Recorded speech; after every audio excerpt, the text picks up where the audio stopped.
અંકલેશ્વરના માંડવા ગામ ખાતે દારૂ લઈ જતા લક્ઝરી કાર સાથે ઈસમને રંગે હાથ એલસીબીએ પોલીસે ઝડપી પાડ્યો હતો, જ્યારે અન્ય બે ઈસમને વોન્ટેડ જાહેર કર્યા હતા. પોલીસે 72,600 રૂપિયાના દારૂ, 225 બોટલો અને મોબાઈલ તેમજ ઇનોવા કાર મળીને 3.75 લાખ રૂપિયાનો મુદ્દેમાલ જપ્ત કર્યો હતો.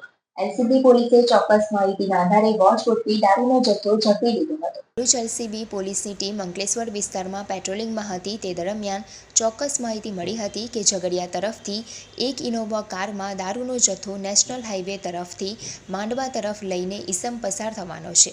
જે માહિતીના આધારે એલસીબી પોલીસે માંડવા ગામ ખાતે વોચ ગોઠવી હતી, જ્યાં ચોક્કસ માહિતી આધારિત ઇનોવા કાર આવતા જ પોલીસે કોર્ડન કરી રોકી તેની તલાશી લેતા તેમાંથી કારમાંથી ઇંગ્લિશ દારૂની અલગ અલગ બ્રાન્ડની 225 બોટલો મળી આવી હતી.